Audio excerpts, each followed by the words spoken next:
Hello students, welcome to our YouTube channel Eduworld. आप सभी का स्वागत है हमारे यूट्यूब चैनल एड्यूवर्ल्ड में। हम लोग मेटल नॉन मेटल का पार्ट कर रहे हैं। क्योंकि ये चैप्टर बहुत लंबा है इसलिए बहुत ज़्यादा पार्ट्स इसके बन रहे हैं। आइए आज हम लोग जहाँ तक पिछली क्लास में किए थे, किस तरह से हम लोग मेटल को करोड होने से बचा सकते हैं, कोरोजन होने से बचा सकते हैं, उसकी टेक्निक्स हम लोगों ने पहले पढ़ी थी। आप लोग को याद होगा, methods for prevention of corrosion को हम लोगों ने पढ़ लिया है। इसके बाद आज हम लोग एलोट्रॉपी की बात करेंगे कि एलोट्रॉपी क्या होता है, इसके क्या इस्तेमाल है, कैसे कोई मेटल एक से अधिक या कोई एलिमेंट एक से अधिक फॉर्म में एग्जिस्ट करता है। Allotropy is a phenomena shown by some elements. कुछ एलिमेंट्स के द्वारा एलोट्रॉपी दर्शाया जाता है। इसके अकॉर्डिंगली कहा जा सकता है कि कोई एलिमेंट एक से अधिक स्टेट में फिजिकल फॉर्म में मिल सकता है, जो कि केमिकल और फिजिकल दोनों ही प्रॉपर्टी में अलग अलग हो सकता है। या ऐसा होता है कि जो भी एलोट्रॉपी होगा या एलोट्रॉप्स होंगे वो फिजिकल प्रॉपर्टीज में अलग अलग होंगे, लेकिन उनकी केमिकल प्रॉपर्टीज एक जैसी होगी। एलोट्रॉपी का एक बहुत महत्वपूर्ण कह सकते हैं प्रॉपर्टी है कि जो एलिमेंट एलोट्रॉपी शो करेगा उसके फिजिकल प्रॉपर्टीज तो एक जैसे होंगे, लेकिन केमिकल प्रॉपर्टीज अलग अलग होगी। इसके बारे में विस्तृत रूप से भी हम लोग पढ़ाई करते हैं। देखिए, different forms of the element are known as allotropes of allotropic form. अलग अलग फॉर्म किसी एक ही एलिमेंट का वो एलोट्रॉप्स या एलोट्रॉपिक फॉर्म कहलाता है। अगर कार्बन की बात की जाए तो कार्बन दो तरह के एलोट्रॉपिक फॉर्म में जनरली पाया जाता है। एक क्रिस्टलाइन फॉर्म होता है, क्रिस्टल रूप में, जैसे ग्रेफाइट और डायमंड हुआ, और दूसरा एमॉर्फस फॉर्म में, यानी कोल के फॉर्म में, कोक के फॉर्म में, चारकोल के फॉर्म में, लैम्प ब्लैक के फॉर्म में, यानी कि जो टूटने के बाद पाउडर्ड फॉर्म में बदल जाए। इसके बारे में मैंने आप लोगों को बताया था। कोई भी सॉलिड दो तरह का एग्जिस्ट करता है। एक तो क्रिस्टलाइन सॉलिड होता है, दूसरा एमॉर्फस सॉलिड निश्चित रूप से होता है। तो दो फॉर्म होते हैं। Allotropy is shown by some other elements. बहुत सारे अलग अलग एलिमेंट्स के द्वारा भी एलोट्रॉपी शो किया जाता है, जैसे फास्फोरस। फास्फोरस में एलोट्रॉपी शो की जाती है। फास्फोरस एक ऐसा एलिमेंट है जो कि एलोट्रॉपी को शो करता है। फास्फोरस दो तरह से मिलता है हम लोगों को। एक तो रेड फास्फोरस मिलता है और दूसरा वाइट फास्फोरस मिलता है। इसका ये फास्फोरस का ही एलोट्रॉपिक फॉर्म है। ऑक्सीजन भी दो एलोट्रॉपिक फॉर्म में मिलता है। एक तो ऑक्सीजन के रूप में O2 के फॉर्म में, और दूसरा ओजोन O3 के फॉर्म में। O2 में जब नेसेंट ऑक्सीजन मिलता है तो O3 बनता है। ये रिएक्शन जो है in presence of UV rays ही होता है। इसके बारे में आप लोग सोर्सेस ऑफ एनर्जी वगैरह में पढ़ेंगे EVS चैप्टर में। So sulphur is present in rhombic monoclinic plastic and colloidal and milk of sulphur. Sulphur जो है वो हमें रोम्बिक में मिलता है, मोनोक्लिनिक में मिलता है, प्लास्टिक में मिलता है, और कोलाइडल तथा मिल्क ऑफ सल्फर से प्राप्त होता है। अब एक बहुत महत्वपूर्ण सवाल है कि क्यों कोई भी एलिमेंट अपना एलोट्रॉपिक फॉर्म शो करता है, या किसी भी एलिमेंट का एलोट्रॉप्स क्यों होता है। जैसे अभी अभी आप लोगों ने पढ़ा कार्बन जो है, तो कार्बन का एलोट्रॉपिक फॉर्म होता है दो। एक तो डायमंड के रूप में, क्रिस्टलाइन के रूप में, एक एमॉर्फस के रूप में होता है, जैसे कोक, कोल, ये हो गया। तो इसका कारण क्या है? ऐसा कारण होता है, कोई भी जो सॉलिड होता है उसके मॉलिक्यूल्स के बीच में, एटम्स के बीच में जो अरेंजमेंट है, मॉलिक्यूल्स के बीच में जो अरेंजमेंट है एटम्स का, उसके वजह से यह एलोट्रॉपी होता है। और बॉन्ड जो है उसका स्ट्रेंथ एटम्स के बीच में अलग अलग फॉर्म में अलग अलग होता है, इस वजह से भी एलोट्रॉपी आती है। तो अगर आपसे पूछा जाएगा कि बताइए कॉज क्या है एलोट्रॉपी का, तो आप बताएंगे it arises due to difference in arrangement of atoms and it is due to the difference in strength of bonds between atoms in the different forms. तो ये दो कारण आप लोग बताएंगे। इसको बृहद रूप से समझेंगे अभी हम लोग एलोट्रॉपिक फॉर्म ऑफ कार्बन में। देखिए कार्बन का क्रिस्टलाइन फॉर्म की जब बात की जाए तो दो होता है, एक तो होता है ग्रेफाइट, एक होता है डायमंड। क्लास 10th वाले ध्यान देंगे निश्चित रूप से, बहुत ज़्यादा इंपॉर्टेंट है आप लोगों के लिए, क्योंकि ये आप लोगों को कार्बन कंपाउंड में पढ़ना है। तो एलोट्रॉपिक फॉर्म ऑफ कार्बन में क्रिस्टलाइन फॉर्म जब पढ़ेंगे कार्बन का, तो सबसे पहला क्रिस्टलाइन फॉर्म है डायमंड। डायमंड जो है प्योरेस्ट फॉर्म होता है कार्बन का और हार्डेस्ट नेचुरल सबस्टांस नोन है, यानी अभी तक के टिल डेट जो सबसे हार्ड नेचुरल सबस्टांस प्राप्त किया गया है वो डायमंड है। इसके बारे में मैंने पहले भी आप लोगों को बताया हुआ है। ये डायमंड की प्रॉपर्टी है कि वो हार्डेस्ट मटेरियल होता है। It is transparent in appearance, देखने में कैसा होता है, वो बिल्कुल ट्रांसपेरेंट होता है, पारदर्शी होता है। स्ट्रक्चर देखिए, shine in diamond is on account of its tetrahedral structure. देखिए इसके बारे में आप लोगों को कभी नहीं पढ़ना है। बीसीसी लैटिस जो होता है उसके अलग अलग फॉर्म्स होते हैं, टेट्राहेड्रल, ऑक्टागोनल, ये सब फॉर्म्स हैं सॉलिड के। देखिए टेट्राहेड्रल ये फॉर्म होता है, एक एटम से एक एटम जुड़ा हुआ है और इस एक एटम से ये 3 एटम जुड़ा होगा। ये जो स्ट्रक्चर है ये टेट्राहेड्रल स्ट्रक्चर होता है। फिर इससे एक एटम जुड़ा होगा और फिर इससे 3 एटम जुड़ा होगा और फिर उसी प्रकार से ये एटम इससे जुड़ा होगा और इससे फिर 3 एटम जुड़ा होगा। ये टेट्राहेड्रल का फॉर्म स्ट्रक्चर होता है। ये देख सकते हैं आप लोग यहाँ पर, ये कार्बन के एटम्स हैं, ये जितने जगह पर है सब कार्बन है। सबके बीच का एक दूसरे के बीच का बॉन्ड एंगल अलग अलग होता है। इन दोनों एटम्स के बीच का एंगल यानी बॉन्ड एंगल अलग होता है, इन दोनों एटम्स के बीच का बॉन्ड एंगल अलग होता है। यहाँ पर दिया हुआ आप लोग देख सकते हैं टेट्राहेड्रल यूनिट का, इन दोनों के बीच का बॉन्ड एंगल 109.5 डिग्री और इन दोनों के बीच का 1.54 एंगस्ट्रॉम। तो ये अरेंजमेंट है कार्बन एटम का और ये बॉन्ड एंगल से इसको शो किया गया है। ये बॉन्ड लेंथ है एक्चुअली 1.54 एंगस्ट्रॉम, ये लेंथ दिया हुआ है और यह जो है 109.5 डिग्री ये बॉन्ड एंगल है दो कार्बन एटम के बीच का, जो कि टेट्राहेड्रल यूनिट में होता है। वेरी मोस्ट इम्पॉर्टेंट थिंग, ये आपकी किताब साइंस की बहुत अच्छी है जिससे मैं पढ़ा रहा हूँ आप लोगों को। निश्चित रूप से आप लोग इस बात को ध्यान रखिए, ये अगर आप लोगों ने बेसिक क्लियर कर लिया तो समझिए आपका बहुत ही तगड़ा मजबूत बेस बन जाएगा केमिस्ट्री के लिए या फिजिक्स के लिए, क्योंकि ये सब चीज़ आपको 11th में पढ़नी है, मॉलिक्यूलर स्ट्रक्चर में या मॉलिक्यूलर ऑर्बिटल थ्योरी में। तो shine of diamond is on account of tetrahedral structure. जो साइन होता है किसी डायमंड में वो इसके स्ट्रक्चर के कारण होता है, जिसमें हर एक कार्बन एटम 4 कार्बन एटम से जुड़ा रहता है। यही जो है एक अरेंजमेंट बनाता है जो कि क्लोजली पैक होता है, हार्ड होता है और 3 डायमेंशनल स्ट्रक्चर होता है। और इसी कारण इस स्ट्रक्चर टेट्राहेड्रल स्ट्रक्चर के कारण यह जो है हार्डेस्ट नेचुरल सबस्टांस होता है। तो ये हम लोगों ने देख लिया अरेंजमेंट जो है कार्बन एटम का उसके डायमंड में कैसे कैसे होता है। किसके बीच का एंगल, दो बॉन्ड के बीच का एंगल 109.5 डिग्री होगा और इसका बॉन्ड लेंथ जो है 1.54 एंगस्ट्रॉम होगा। अब देखिए डायमंड का इस्तेमाल कटिंग एंड ग्राइंडिंग पर्पस में होता है। ग्लास को खास करके हम लोग डायमंड से क्रैक करते हैं, थोड़ा सा पतला hard materials and drilling holes. It is also use for cutting glass. Glass को कटिंग करने के इस्तेमाल में हम लोग लाते हैं। It is use in making dies for drawing thin wires of metal use in electric bulb.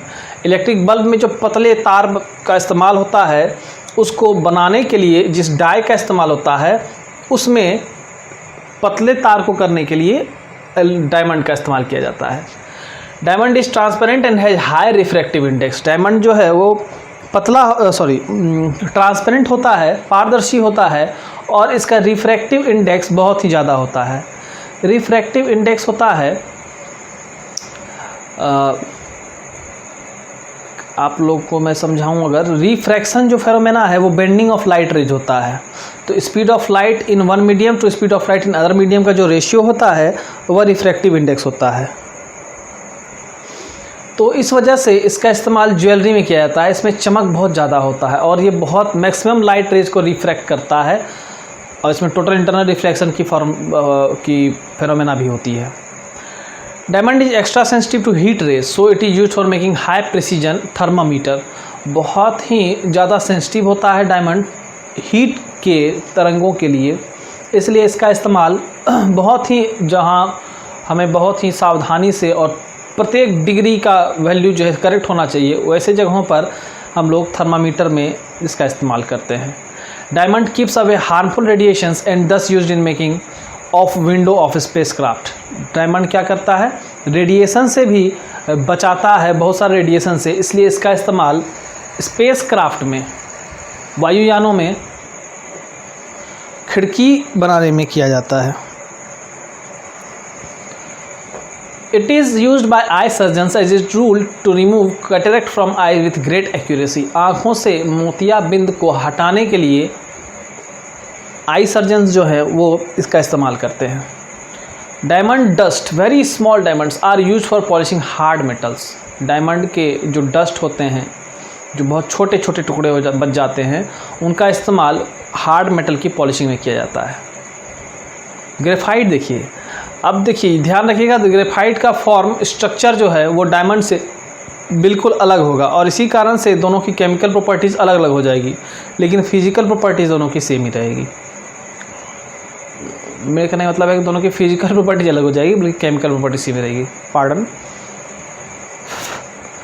अब देखिए, ग्रेफाइट जो है ब्लैक होता है और सॉफ्ट फॉर्म होता है कार्बन का, जिसका कि चमक मेटलिक होता है। हम लोगों ने डिस्कस किया था कि मेटल, नॉन मेटल होते हुए भी कार्बन में चमक होता है। ग्रेफाइट के फॉर्म में जो कार्बन हम लोग को प्राप्त होता है, जो एलोट्रॉप ही है, डायमंड और ग्रेफाइट एलोट्रॉप्स हैं कार्बन के, तो ये ग्रेफाइट जो है इसका इस्तेमाल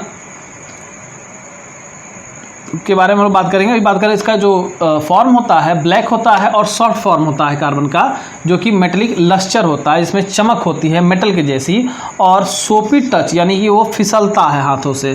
this is known as black lead और प्लम्बेगो। ग्रेफाइट को हम लोग ब्लैक लेड या प्लम्बेगो के नाम से भी जानते हैं। स्ट्रक्चर बहुत इंपॉर्टेंट है, ध्यान से समझिएगा। अगर आप लोगों ने इस चैप्टर पे कमांड यहाँ पर कर लिया तो समझिए कि 10th के 60 to 70% metals non metals topic, carbon compound topic पर आपका कमांड हो जाएगा। स्ट्रक्चर ऑफ ग्रेफाइट की यदि बात करें, ग्रेफाइट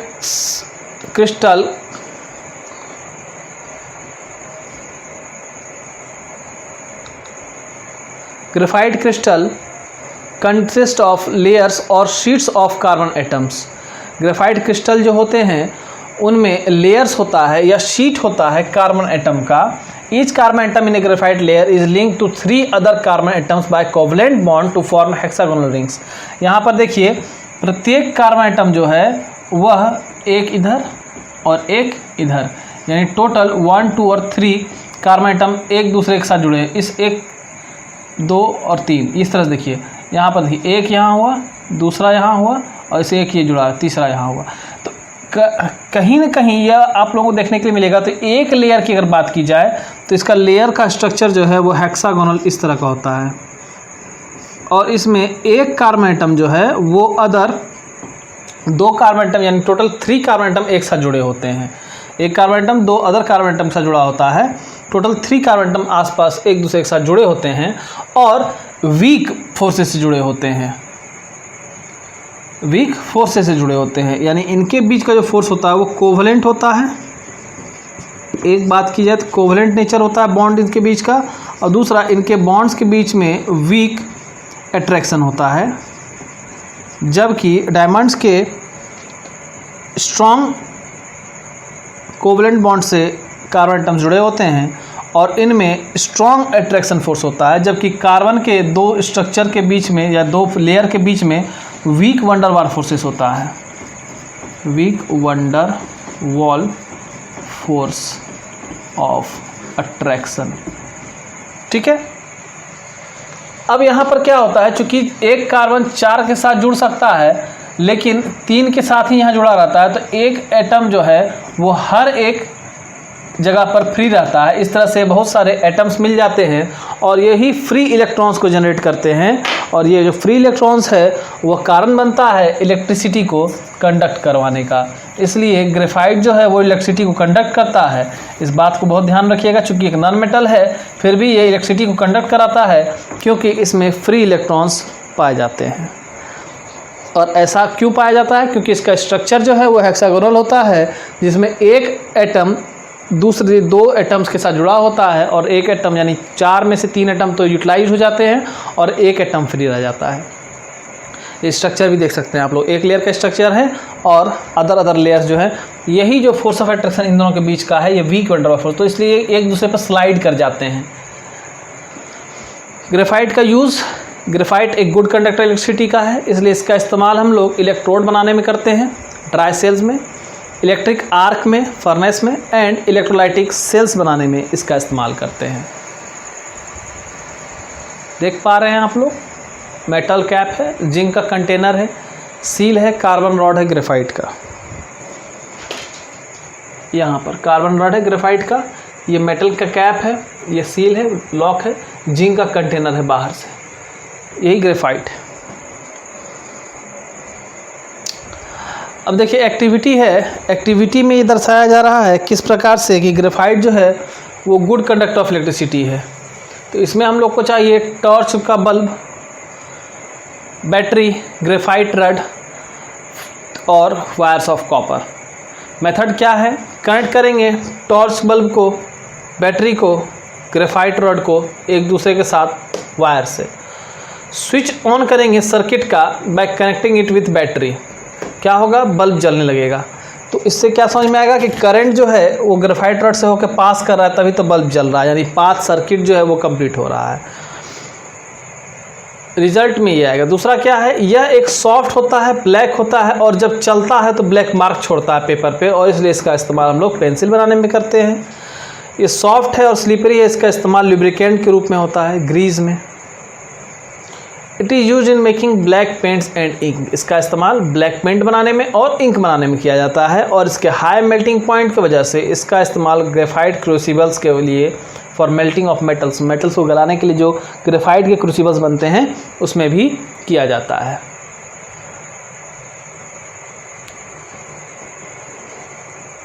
अब कुछ चीज़ें हैं लेट्स नो के लिए, तो ये आप लोग पढ़ेंगे अपने से निश्चित रूप से।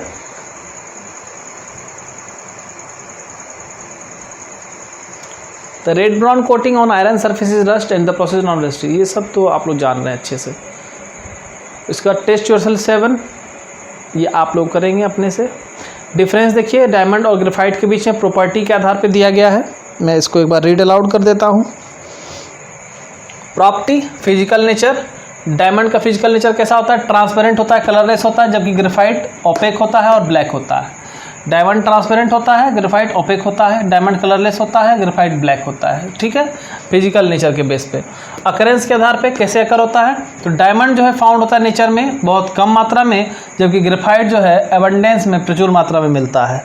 हार्डनेस की बात अगर की जाए तो डायमंड हार्डेस्ट सबस्टांस है और ग्रेफाइट सॉफ्ट होता है और स्लिपरी टू टच होता है, या सोपी टू टच भी आप कह सकते हैं। Conductor of heat and electricity, diamond is poor conductor of heat and electricity where graphite is good conductor of heat and electricity, and number of carbon atom linked to each carbon atom in diamond is 4 and in graphite is 3. So here you can see the differences between diamond and graphite on the basis of their physical properties. तो अब आप लोगों को ये चीज़ बनाना है। अगर बात की जाए एलोट्रोपिक फॉर्म की, तो कोल का इस्तेमाल हम लोग किस लिए करते हैं? खाना पकाने के लिए घर में पहले इस्तेमाल होता था कोयले का, भट्टियों में, एनटीपीसी में, थर्मल पावर प्लांट में इलेक्ट्रिसिटी जनरेशन के लिए करते हैं। तो इस तरह से, और अलग अलग तरह के कोल होते हैं। जैसे पीट है, इसमें परसेंटेज जो है 30 to 40% कार्बन कंटेंट होता है। लिग्नाइट इसमें 70% होता है। बिटुमिनस है जिसमें 80% कार्बन कंटेंट होता है, और एंथ्रासाइट है जिसमें 95% कार्बन कंटेंट होता है। सो एंथ्रासाइट, बिटुमिनस, लिग्नाइट एंड पीट, अगर हम लोग बात करें परसेंटेज ऑफ कार्बन के टर्म्स में, सबसे ज़्यादा एंथ्रासाइट में, फिर बिटुमिनस में, फिर लिग्नाइट में और फिर पीट में। याद रखिए कार्बन परसेंटेज जिसमें जितना ज़्यादा होगा उतना ही वो अच्छा फ्यूल होगा। इस्तेमाल इसका मैन्युफैक्चरिंग ऑफ सिंथेटिक पेट्रोल में किया जाता है और फ्यूल के तौर पर किया जाता है। कोक का इस्तेमाल डिस्ट्रक्टिव डिस्टिलेशन प्रोसेस से कोयले के किया जाता है। 100% carbon and used as reducing agent, यह 100% कार्बन होता है कोक, और इसका इस्तेमाल हम लोग रिड्यूसिंग एजेंट के तौर पे किया जाता है आयरन और अदर मेटल ऑक्साइड्स को एक्सट्रैक्ट करने के लिए, निकालने के लिए। एनिमल चारकोल की बात की जाए, एनिमल बोन्स को जब लिमिटेड सप्लाई ऑफ एयर में जलाया जाता है तो एनिमल चारकोल मिलता है। इसमें केवल 10% कार्बन होता है और बाकी कैल्शियम फॉस्फेट होता है। यह फाउल स्मेल यानी गंध को एब्जॉर्ब कर लेता है और कलर्ड मैटर को सॉल्यूशन से निकाल देता है। क्लियर है? एनिमल चारकोल का इस्तेमाल शुगर इंडस्ट्री में किया जाता है। ब्राउन कलर जो शुगर का होता है, शुगर केन जूस यानी आप लोग जानते हैं गन्ने से बनाया जाता है चीनी, गन्ने के रस से। तो गन्ने का रस का कलर जो है वो ब्राउन होता है, तो वो ब्राउन कलर हटाने के लिए एनिमल चारकोल का इस्तेमाल किया जाता है। उस चारकोल क्या करता है, वो चारकोल ब्राउन कलर को हटा देता है शुगर केन जूस से, और शुगर जो है हमारा वाइट हो जाता है। वुड चारकोल भी होता है। इसमें क्या होता है, 95 से 98% कार्बन होता है और पोरस नेचर का होता है ये। इसको कैसे मिलता है, हमें हीट करते हैं वुड को लिमिटेड सप्लाई ऑफ एयर में, तो हमें वुड चारकोल मिलता है। इसका इस्तेमाल गैस मास्क बनाने में किया जाता है और रिड्यूसिंग एजेंट के तौर पर भी किया जाता है। शुगर चारकोल की बात की जाए, स्ट्रॉन्ग हीट करेंगे शुगर को तो शुगर चारकोल मिलता है। इसको हम लोग चेयरिंग ऑफ शुगर भी कहते हैं। इस प्रोसेस को इस्तेमाल रिड्यूसिंग एजेंट के तौर पर इस्तेमाल किया जाता है। अब एक्टिविटी है to show that sugar on burning becomes black substance that is sugar charcoal, कि जब आप जलाएंगे शुगर को तो वह क्या हो जाएगा, ब्लैक कलर में बदल जाएगा, शुगर चारकोल बन जाएगा। तो ये सब एक्टिविटीज़ हैं। एक्टिविटीज़ निश्चित रूप से आप लोग खुद से पढ़ सकते हैं, तो इसमें मैं आपको छोड़ देता हूँ, एक बार आप लोग अपने से पढ़ेंगे इसको, एक्टिविटीज़ को। यहाँ पर देख रहे हैं आप C12H22O11 शुगर का फॉर्मूला है। हीट करते हैं 12 कार्बन निकल आता है और 11 H2O के फॉर्म से बाहर आ जाता है, और यही शुगर चारकोल 12 कार्बन का जो एटम्स है यही शुगर चारकोल हो जाते हैं। Lamp black, it is obtained by burning carbon rich oils in limited supply of air and depositing the soot on a metal sheet or wet blanket। तो generally जो printing ink होता है या shoe polish होता है, carbon paper होता है, इन सब में इस्तेमाल होता है लैम्प ब्लैक का। जैसे घर में काजल बनाया जाता है वेजिटेबल ऑयल को जला करके, तो वही चीज़ समझिए, लैम्प ब्लैक का वही मतलब समझिए आप, काजल ही है। लेकिन जब इसको बड़े पैमाने बनाया जाता है तो इसको लैम्प ब्लैक कहा जाता है। यह ऑब्टेन किया जाता है by burning carbon rich oils in limited supply of air and depositing the suit on a metal sheet और अ वेल्ड ब्लैंकेट। इसका नाम जो है कार्बन ब्लैक भी है। इसमें 99% कार्बन होता है और इसका अपीयरेंस सिल्की होता है, क्योंकि इसमें कुछ ऑयल भी होता है जो कि वेजिटेबल ऑयल से लैम्प ब्लैक बनाया जाता है उसके अंदर। यूज़ इसका कार्बन ब्लैक का इस्तेमाल टायर इंडस्ट्री में किया जाता है, शू पॉलिश के लिए बनाया जाता है, प्रिंटर का इंक बनाया जाता है इससे, ब्लैक पेंट्स में होता है, और कार्बन पेपर में भी इसका इस्तेमाल किया जाता है। अब ये इसका एक्टिविटी है, जला करके घर में तो आप लोग देखिए, माता जी से पूछिएगा अपने, वो निश्चित रूप से आपको बता देंगे काजल घर में किस तरह बनाया जाता है। अब तो खैर कोलोसल काजल और दुनिया भर के काजल बाज़ार में इस तरह से बिकते हैं, ब्रांडिंग हो गया है, लैक्मे है, दिस है दैट है। सो घर में कम ही लोग बनाते हैं, बट हम लोगों ने देखा है घर में बनाते हुए अपनी माँ को पहले, बहुत पहले। अब तो खैर कोई नहीं बनाता है। सो आप लोग भी पता कर सकते हैं, निश्चित रूप से आपके घर में जो लेडीज़ हैं वो निश्चित रूप से बता सकती हैं इसके बारे में आप लोगों को। तो ये एक ऑब्जर्वेशन है, इसको आप लोग करके देख सकते हैं। पेंसिल के अंदर ब्लैक मटेरियल क्या होता है, तो ग्रेफाइट होता है, क्योंकि इसकी प्रॉपर्टी होती है ये चलते हुए पेपर पर मार्क छोड़ता है। सो इसको ब्लैक लेड भी कहते हैं या प्लम्बेगो भी कहते हैं, क्योंकि ये ब्लैक मार्क पेपर पे छोड़ता है। तो ग्रेफाइट का जो है लेयर जो है यूनिप्लानर होता है, और एक लेयर में 6 जो है कह सकते हैं कि कार्बन एटम जुड़े होते हैं हेक्सागनली, बेंजिंग रिंग की ही तरह, और डिफरेंट लेयर एक दूसरे से वीक वंडरवाल सोर्स की तरह जुड़े होते हैं। इसके बारे में मैंने पहले दिखाया भी था आप लोगों को, यहाँ पर देख लें आप, ये यहाँ पर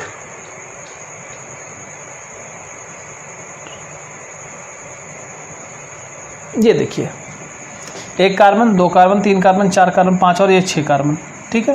तो ये 6 कार्बन हेक्सागोनली जुड़े हुए हैं एक दूसरे से, और यह कई जुड़ करके ये एक लेयर बना हुआ है। ये एक लेयर यहाँ दिखा रहा है, ठीक है, ये देखिए ये एक लेयर हो गया।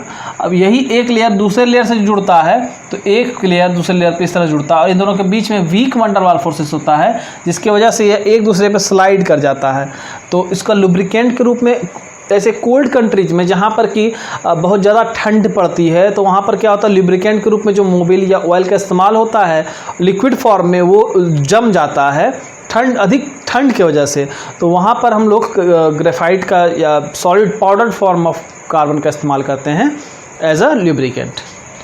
तो ये लुब्रिकेंट के बारे में मैंने आपको बता दिया। कोई डाउट तो नहीं होना चाहिए आप लोगों को।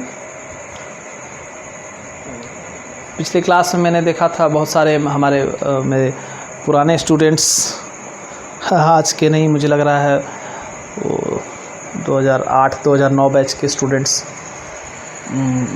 ज्वाइन हो गए थे। बहुत अच्छा, बहुत खुशी हुआ मुझे आप लोग मेरे चैनल को सब्सक्राइब किए हुए और आप लोग देखते हैं, तो निश्चित रूप से very very thank you to all of you. अब देखिए cause of living black mark on paper. हाँ, एक बात मैं और कहना चाहूँगा उन लोगों से जो कि आके लास्ट में जुड़ते हैं कि ये जो मेरा पेज है या जो यहाँ मैं अभी पढ़ा रहा हूँ, तो ये निश्चित रूप से बिल्कुल पढ़ाई की चीज़ों के लिए है। तो मुझसे अगर कोई पर्सनली बात करनी हो तो आप लोग मैसेज करके या फ़ोन से या चैट से बात कर सकते हैं यदि इम्पोर्टेंट है तो यहाँ पर इसका इस्तेमाल केवल पढ़ाई के पर्पज़ के लिए कीजिएगा। आइए, cause of living black mark on paper. Cause क्या होता है, यही डिफरेंट लेयर जो होते हैं कार्बन एटम के, कहाँ, ग्रेफाइट में, क्रिस्टल में, वो क्या होता है, लूजली पैक्ड होते हैं।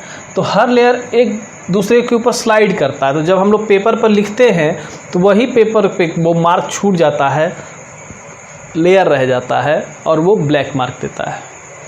तो इस तरह से ये आपका yourself test yourself 8 भी है। यहाँ पर आपको इसको पूरा करना है, कीवर्ड्स हैं और पॉइंट्स टू रिमेंबर है। तो इस तरह से यह चैप्टर हम लोगों का आज कंप्लीट हो गया है। आशा करते हैं, इस चैप्टर तो थोड़ा लेंदी था पर मैंने पूरी कोशिश की आप लोगों को इस चैप्टर के हर एक पॉइंट्स को समझाने की। तो आशा करता हूं कि आप लोगों को समझ में आ गया है। और अगर कहीं किसी तरह की प्रॉब्लम रह गई है तो निश्चित रूप से आप लोग मुझसे जुड़ करके पूछ सकते हैं, कमेंट बॉक्स में कह सकते हैं या आप चैट पे माध्यम से बता सकते हैं।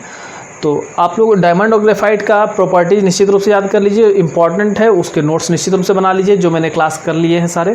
तो इस चैप्टर का नोट्स आप लोग बना लीजिए और क्वेश्चन सर भी बनाना शुरू कर दीजिए। क्वेश्चन सर भी सबमिट कर दीजिए जल्द से जल्द। और जो स्टूडेंट्स वीडियोज़ नहीं देख पा रहे हैं तो आप लोग निश्चित रूप से सारे वीडियोज़ को देखिए, अपनी जो भी प्रॉब्लम्स उसको निश्चित रूप से सॉर्ट आउट कर लीजिए। और ये तो अवेलेबल है यूट्यूब पर, आप लोग निश्चित रूप से इसको देखिए, शुरू से लेकर के अंत तक वीडियोज़ को बने रहिए और अंत तक वीडियोज़ को देखिए। आप लोगों का निश्चित रूप से जो प्रॉब्लम है वो सारा का सारा सॉल्व हो जाएगा, जितनी भी आप लोगों की परेशानियां हैं वो दूर हो जाएंगी। तो फिर नेक्स्ट इसके बाद हम लोग कोई दूसरा चैप्टर उठाते हैं या दूसरा सब्जेक्ट कर लेते हैं। फिर मिलते हैं हम लोग कुछ दिन के बाद या नेक्स्ट सेशन में। Till then goodbye, have a nice day to all of you. अगर आप लोगों को सेशन अच्छा लग रहा है निश्चित रूप से आप लोग लाइक कर दें, कमेंट करके भी बता सकते हैं आप लोग। ठीक है, फिर मिलते हैं in the next class. Thank you, till then goodbye, have a nice day.